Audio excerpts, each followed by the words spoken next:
Olá, turma, tudo bem? Então agora nós vamos começar um novo conteúdo. Vamos falar do o gerador no circuito elétrico. Então é um conceito muito importante para a gente fazer análise de circuitos. A gente falou de resistência, falamos de circuitos básicos e definimos tinha fonte de tensão, mas agora a gente vai fazer a definição teórica desse gerador elétrico, que também é chamado de fonte de tensão ou fonte de corrente. Então é um equipamento que transforma um tipo qualquer de energia em energia elétrica. Pode ser um painel fotovoltaico, pode ser uma pilha, pode ser uma bateria, né? Pode ser um gerador mesmo, a diesel. Então tem diversos tipos de fontes, né, para transformar energia mecânica, solar, né, eletroquímica em energia elétrica. Né? Foi abordado isso no item 2.3. Né? Neste item, nos deteremos ao estudo do gerador de tensão, como um bipolo ativo do circuito. Só para quem não sabe, pessoal, bipolo é um elemento do circuito que tem dois polos, ou duas entradas, né, dois terminais. Né, tá vendo? Ele tem um terminal aqui do polo negativo e o terminal do polo positivo. Um resistor também ele é um bipolo, ele tem duas entradas, né, para a ligação dos condutores. Né? Só por curiosidade, existem elementos chamados de quadripolos, né, que aí eles têm dois terminais de entrada e dois terminais de saída. Nós não vamos estudar isso agora, mas só para vocês terem uma curiosidade por que existe a palavra bipolo e porque também existe a palavra quadripolo. Então, no futuro a gente vai estudar também as fontes de corrente, porque não existe só fonte de tensão, existe fonte de corrente também. Que ao invés de ser uma tensão entre os terminais, vai ser uma corrente aqui que ele vai dizer qual o valor da corrente. A função básica do gerador de tensão é receber as cargas elétricas que constituem a corrente em seu potencial mais baixo, polo negativo, e deslocá-las para o seu potencial mais alto, polo positivo, através da transferência de energia elétrica, ou seja, de elétrons livres. Né? Se fosse na corrente real, os elétrons sairiam daqui e entrariam no polo positivo, mas nós trabalhamos com a corrente convencional, né? Por isso vai do polo positivo ao negativo. Então, em um circuito elétrico, o gerador é caracterizado por duas grandezas fundamentais. Então agora a gente vai ver que um gerador ele tem a sua força eletromotriz, que é basicamente a tensão que ele gera, mas também ele tem uma resistência interna. Não é somente a força eletromotriz. Então essa resistência representa, a gente vai ver mais na frente, as perdas, né, que esse elemento tem. Isso todo gerador real tem essa resistência interna. Né? Então, a força eletromotriz é a capacidade que um gerador tem de gerar e manter uma diferença de potencial entre os seus terminais, né? Tem que manter. Por exemplo, a pilha, né, que é um gerador clássico, ela mantém essa diferença de potencial um determinado tempo. No momento que você está usando aquele aparelho, uma máquina de fotografia, ou até mesmo um controle de videogame, por exemplo, aí aquela pilha vai acabar, o que significa que acabar que ele não consegue mais manter essa diferença de potencial entre esses terminais. Quando ele não mantém essa diferença de potencial, ele não consegue mais gerar a mesma energia para a carga. E aí a carga não vai funcionar direito ou não vai mais funcionar. Aí você tem que substituir a pilha, ou se for recarregável, recarregar essa pilha. Né? Outra definição de força eletromotriz é a DDP entre seus terminais quando ele está vazio. Né? Vazio é sem carga, não tem nada ligado nele. Né?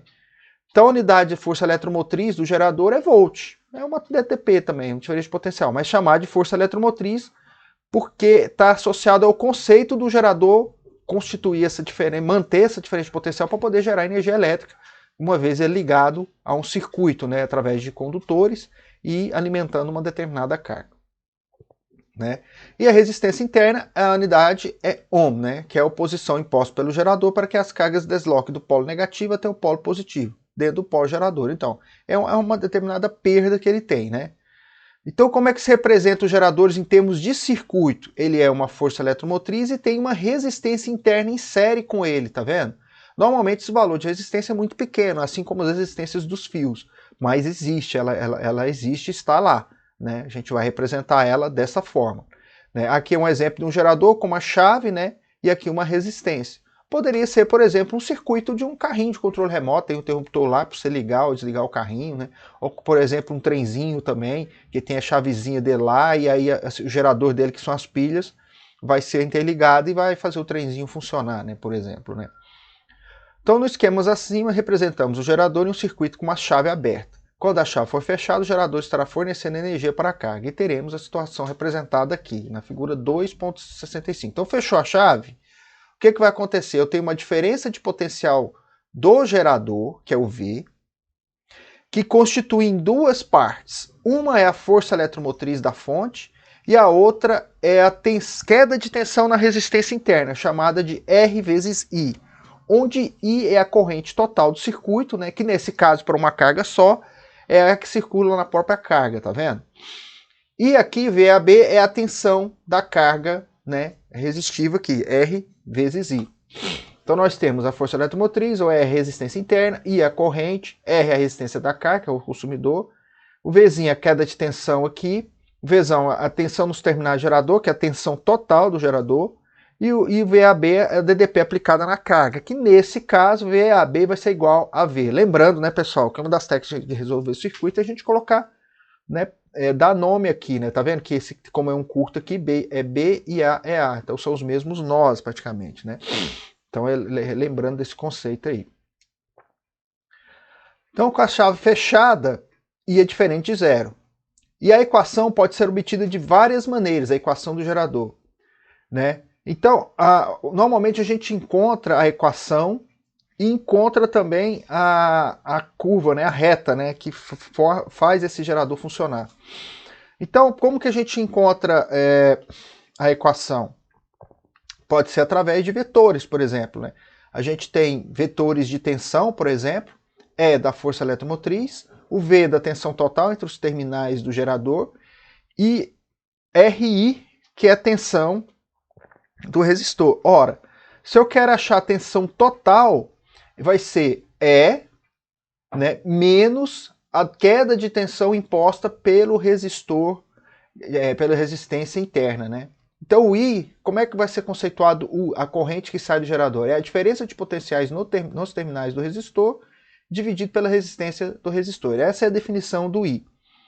Então, a gente também pode aplicar, né, a lei de Ohm no resistor R e encontrar a equação do gerador fazendo esse conceito, né? Então, isso vai ser a queda de tensão E menos V sobre R. Então, E menos V vai ser igual a R vezes I, e V vai ser igual a E menos RI. Então, a DDP nos terminais do gerador, V, é igual à força eletromotriz menos a queda de tensão interna da resistência interna do gerador, né?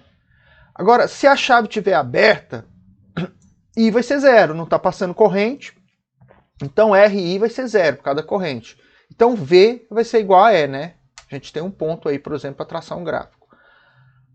Então, nessa situação de chave aberta, dizemos que o gerador está em vazio. Está em vazio, ele está, né, não está acoplado a nenhuma carga, né? Ele só tem a tensão lá esperando ser conectado a uma determinada carga, né? A partir dessa equação geral do gerador, podemos traçar a curva característica. Então esse primeiro ponto a gente já tem, que quando I for zero, V é igual a E, né? E para traçar o outro ponto, a gente pode colocar o gerador em curto-circuito. Como é que é o gerador em curto-circuito? Supondo que eu pego uma pilha, né? Peguei uma pilha e coloquei um fio dos dois lados, né? Vai gerar um curto-circuito, né? Esse curto-circuito faz que a diferença de potencial entre esses pontos seja zero, né? Ou seja, esse que for o nó A embaixo é o nó A também, né? Porque eu estou ligando um fio com resistência muito pequena. Então, como aquela tensão vai ser zero, né? A corrente de curto vai ser E sobre E. Ou seja, se E for muito, muito pequeno, essa corrente CC vai ser muito alta. Então é um procedimento até perigoso de fazer, né? Tem que se avaliar, tem que saber exatamente o valor de R para poder ter certeza que você não vai ter uma corrente muito elevada, né? Então, aí a gente consegue, né, determinando dois pontos, I igual a zero, ó, corrente I igual a zero, V vai ser igual a E. E quando V for igual a zero, I vai ser igual a ICC. Pronto, a gente tem aqui traçado a curva do gerador, da tensão em função da corrente. Tá vendo que é uma reta com declinividade, né? O coeficiente angular é negativo, né? Que é menos R, né? Vai ser esse ângulo aqui, né? Então é uma reta que vai decrescendo, né? Em função da questão da queda de tensão aqui, né? Que se for diminuindo, né? Ela vai dar essa curva pra gente, né? Então chamamos de gerador real ou simplesmente gerador aquele que possui resistência interna diferente de zero. Então o gerador real é qualquer elemento físico mesmo, uma pilha dessa, um gerador a diesel, né? Uma hidrelétrica é um gerador, mas de muito grande porte, né? Então todos eles são geradores reais e têm realmente perdas, né? Que podem ser representados, por exemplo, como resistência interna. Alguns outros tipos de geradores podem ter outros tipos de perdas, né? Quando o gerador é ideal, é aquilo que a gente estava trabalhando em todo o curso até agora, a gente despreza a resistência interna. A gente pode observar que todos os circuitos que a gente trabalhou não tinham essa resistência interna, só tinha o V lá da fonte, né? Então a gente considerava que essa resistência interna dele estava desprezada, né? Então esse é o gerador ideal, né? Nos geradores a corrente vai do ponto de menor para o de maior potencial. Logo, as setas representativas da força eletromotriz têm o mesmo sentido. Nos resistores, que são os elementos receptores ou consumidores de energia, as cargas elétricas vão do ponto de maior para o de menor potencial. Logo, as setas representativas da DDP e da corrente têm sentidos contrários, né? Tá vendo aqui? Isso aqui é o sentido da queda de tensão, né? Se a corrente está nesse sentido, a queda de tensão do gerador vai essa seta aqui. E a tensão do resistor é o sentido contrário, né? É o sentido contrário. Por quê? Justamente para ter aquela diferença de vetores, né? E para subtrair as quedas de tensão. Então todo resistor ele vai ter uma queda de tensão contrária ao gerador. Todo resistor. Né? Isso é importante porque mais na frente a gente vai aprender técnicas de avaliação de somatória de tensões em uma determinada malha do circuito. E esse tipo de indicação é muito importante, tá bom? Lá na frente. Então, a composição dos dois elementos ideais é o que constitui o gerador real. No gráfico ao lado, podemos observar que quando a carga percorre o gerador ideal e o seu potencial elevado de VB 0 até E, tá vendo? De 0 até E, quando a carga percorre. Continuando seu percurso, a corrente atravessa a resistência interna, R, provocando uma queda de tensão RI, tá vendo? Resultando em um potencial útil V, que será responsável pelo deslocamento da carga elétrica através do circuito externo do gerador, né? Então, o gerador ele é como se fosse partindo, né? Ele está simulando a corrente passando, ela passa primeiro em E, então ela sobe até a força eletromotriz. Na hora que passa no gerador, ela tem uma queda de tensão, isso aqui é um intervalo de tempo muito, muito pequeno, né? Se fosse considerar, né? E aí na hora que passa gera a queda de tensão, então a tensão útil aqui seria, né, o V, né, que vai ser VA menos VB. Né? Outro ponto importante é saber o rendimento do gerador. Então todo gerador a gente tem que saber qual é o rendimento, né, qual é a eficiência dele. Né? Por que hoje estão se falando muito de veículo elétrico em relação aos veículos de combustão? Porque a eficiência de um veículo elétrico chega acima de 90%, 92%, 95%. Tem uma eficiência muito grande, ou seja, a sua potência líquida é 95% da potência total que ele gera. Então ele tem uma perda pequena, né?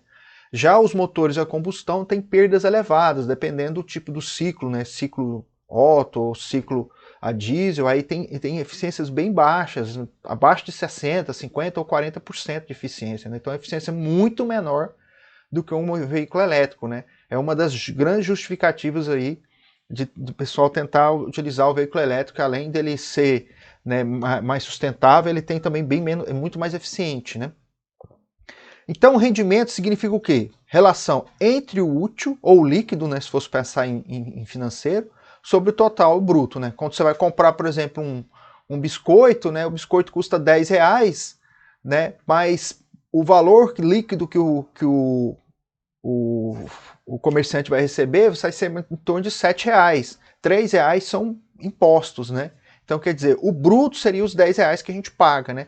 E R$3 é de impostos, ele vai ter que repassar esse valor para o governo depois. Né? Então, aí o valor líquido que ele recebe é 7 e o valor bruto é 3. O rendimento usa siglas similares, mas a gente fala na física entre o útil, né? Que é o útil que realmente vai se transformar em potência útil, que vai alimentar as cargas, e o T é a potência total. Então, parte da potência vai ser perdida. No caso, vai ser perdida na resistência interna, né? Então, a eficiência de um gerador vai ser a potência útil dividido pela potência total. Né?